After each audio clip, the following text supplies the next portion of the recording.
दोस्तों, मोदी जी के सबसे ताकतवर मंत्री अमित शाह अगर अब भी जेन जी के आगे नहीं झुके या फिर सदन में उन्होंने जवाब नहीं दिया, अपोलोजाइज नहीं किया, छात्रों से माफी नहीं मांगी, जिस तरह से गोली चलाई गई थी, लाठी चलाई गई 20 जुलाई को, अगर ऐसा नहीं किया तो दोस्तों एक बात बिल्कुल तय है कि अमित शाह फिर मोदी सरकार को एक बहुत बड़ी क्राइसिस में फंसाने जा रहे हैं। एक ऐसी क्राइसिस जिसकी भारी कीमत ना सिर्फ शाह को, मोदी को भी चुकानी पड़ सकती है, क्योंकि पानी अब सर के ऊपर आ रहा है।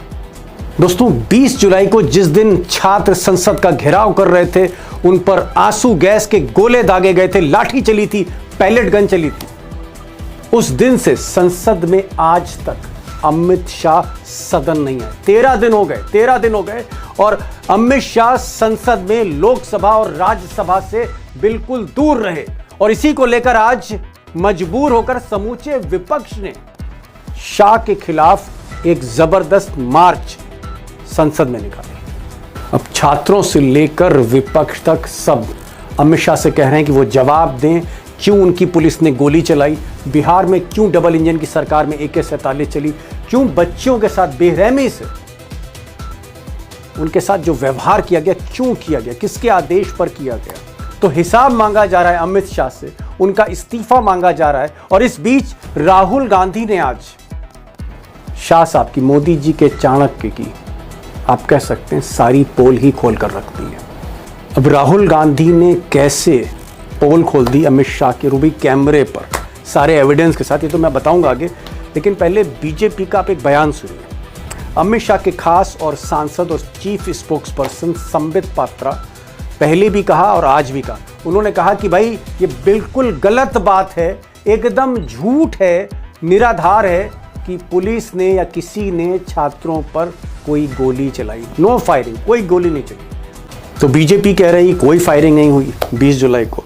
और राहुल गांधी ने आज 20 जुलाई में जिन बच्चों को, छोटे छोटे बच्चों को, छात्रों को, बच्चियों को, बेटियों को, जिनको पैलेट गन लगी, पैलेट गन से जिन पर फायर हुआ, जिन बच्चियों के प्राइवेट पार्ट, मुझे कहना नहीं चाहिए लेकिन बताना पड़ रहा है, प्राइवेट पार्ट्स में पुलिस ने लाठी डाली या जो भी अभद्रता करी, जुल्म किया, उन बच्चों को, छात्रों को आज राहुल गांधी ने कैमरे के सामने खड़ा कर दिया और उन्होंने बताया कि किस तरह से पैलेट गन चली। एक बच्ची है जिसको आप कैमरे पर देखेंगे जिस पर पैलेट गन चली है, और ऐसे कई बच्चे जिन पर पैलेट गन चली, उसका भी हिसाब राहुल गांधी ने दिया। इनके बारे में मैं कहना चाहता हूं, इनको पैलेट गन इंजरी हुई थी, ये थोड़ा आपको बताएंगे कि कहा जा रहा है कि पैलेट गन यूज नहीं की गई, ये आपको थोड़ा बताएंगे।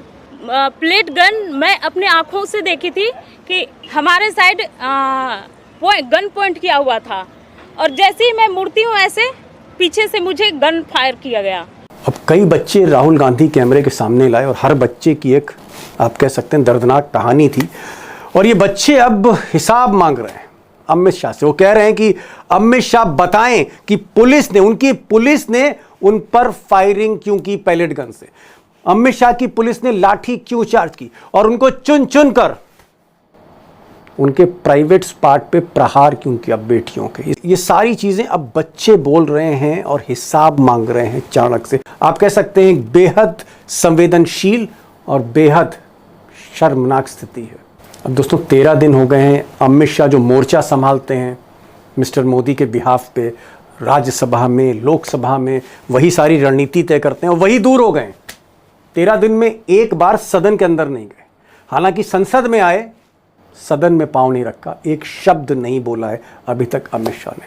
और सच्चाई ये है कि सरकार में, मोदी सरकार में पूरी कैबिनेट हिली हुई है और हालत ये है कि आज मोदी की तरफ से ये जो साहब हैं Kiren Rijiju, parliamentary affairs minister, संसदीय कार्य मंत्री, इन्होंने आज राहुल गांधी से मुलाकात की, गुजारिश की कि साहब आप ये संसद जो ठप कर रहे हैं, सारा बिजनेस रुका हुआ है, बिल पास नहीं हो रहे हैं, तमाम इंपॉर्टेंट बिल हमें लाने हैं, डिलिमिटेशन के बिल लाने हैं, कृपया करके आप संसद चलाइए, आप हमारे साथ कोऑपरेट करिए।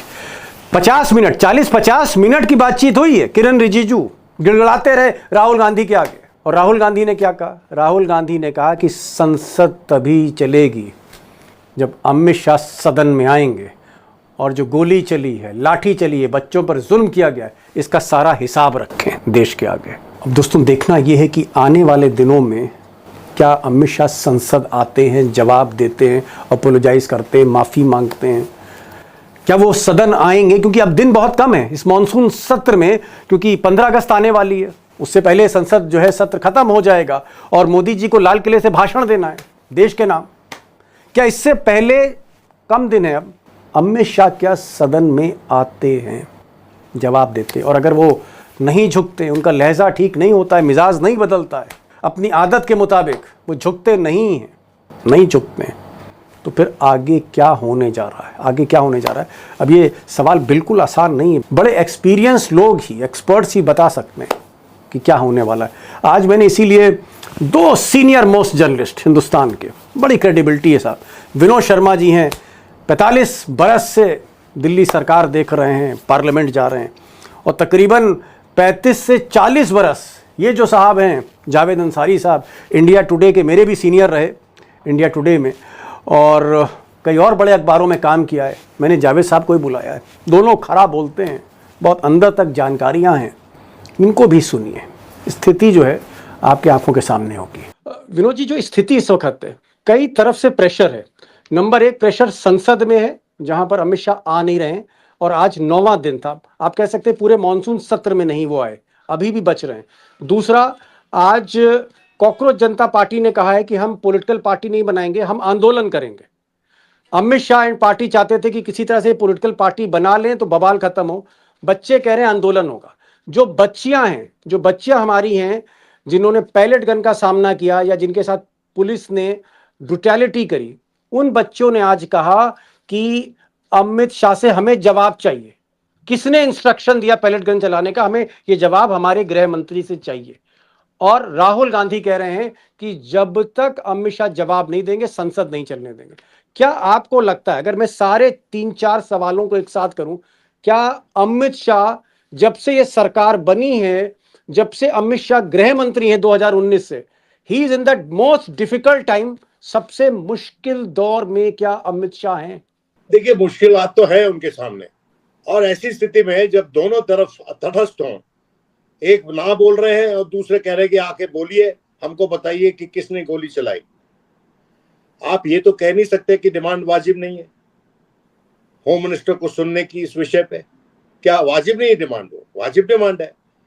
ये तो नहीं कह सकता कि सरकार ये तो नहीं कह सकती कि मतलब अपमान कर रहे हैं होम मिनिस्टर का। होम मिनिस्टर का इससे बड़ा सम्मान क्या होगा कि इतना बड़ा हादसा हो गया और उसके बाद जो लोग आहत हुए उस हादसे में, वो होम मिनिस्टर साहब से सुनना चाहते हैं कि माजरा क्या था, कौन था पीछे आदेश के। जी देखिए, अगर इस चैप्टर का क्लोजर चाहते हैं, सरकार क्लोजर चाहती है, तो अमित शाह साहब को बोलना पड़ेगा। वो ज्यादा जल्दी बोले तो अच्छा रहेगा, और देर जितनी देर लगाएंगे उतनी गाड़ी दूर निकल जाएगी, गाड़ी छूटती जाएगी। क्या आपको जावेद साहब ये लगता है कि जिस तरह से 9 दिन हो गए अमित शाह नहीं आए, और अगर 13 तारीख को अगर सत्र ही खत्म हो जाए, अमित शाह नहीं आते हैं, अगर अमित शाह नहीं आते तो ये मैसेज क्या है? क्या हम ये माने, अगर अमित शाह नहीं बोलते हैं तो क्या ये मानेगा देश कि ये जो गोलियां चली, लाठियां चली, ये अमित शाह के आदेश से चली? इसका मतलब फिर क्या है? देखिए, ये उनकी जिम्मेदारी है। जैसे विनोद जी ने कहा, लेफ्टिनेंट गवर्नर, पुलिस कमिश्नर, ये सारे यूनियन टेरिटरी के जितने ये होते हैं, ये सब Bosses. यूनियन होम मिनिस्टर के अंडर आते हैं। तो ये तो सारी दुनिया जानती है, सब इस चीज को समझते हैं। और अगर वो नहीं आते हैं, वो ये सोच रहे हैं कि नहीं आएंगे, वो लोग मुद्दा भूल जाएंगे, बच्चे थक जाएंगे, ये ऐसा होने वाला नहीं है। आप देखिए, आज बच्चे दिल्ली आ गए, उनमें से जो घायल हुए, जो पैलेट गन विक्टिम है, और आज तो अब ये भी खबर आ रही है कि जो 5वां विक्टिम है, उसने बताया कि वो जो एक 6ठा विक्टिम भी है पैलेट गन का। अभी तक ये बीजेपी के प्रवक्ता तो कहते कि नहीं, एक ही था। बीजेपी के प्रवक्ता और हिमायती हमारी आपकी बिरादरी में जो है एंकर लोग, उनका सबका मानना यह है कि नहीं, एक ही विक्टिम था, वो 5 से 6ठा विक्टिम हो गया जाहिर। आज जो वो बच्चियां वहां सामने खड़ी थी, जिसने वो वो ट्रक, पुलिस की ट्रक रोक दी मुंबई जी में, हाँ, ट्रक या रोक दी। जिस लड़की के साथ वो आरपीएफ के जवान ने, आरएएफ के जवान ने वो जो बदसलूकी की थी, वो खुलेआम आके सामने होके निडर होके बोल रहे।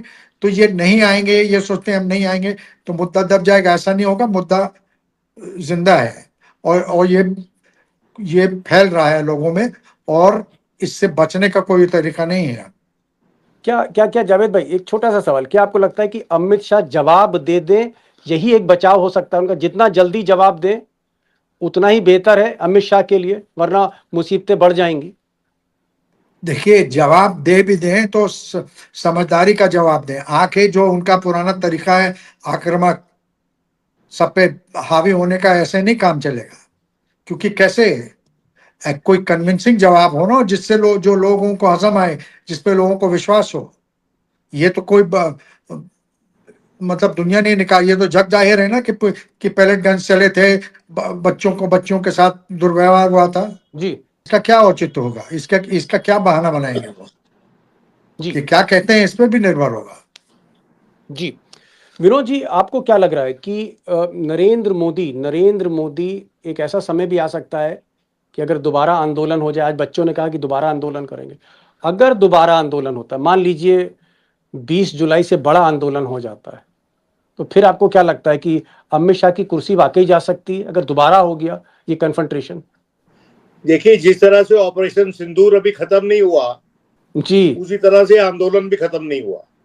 जी और ऑपरेशन सिंदूर में जिस तरह से राजनाथ सिंह जी ने कहा था कोई भी हमारा जवान शहीद नहीं हुआ, और उसके चलते उनका ब्रीच ऑफ प्रिविलेज का नोटिस उनके खिलाफ पेंडिंग है, तो वैसे ही कोई बयान तो आके अब अमित शाह जी दे नहीं सकते।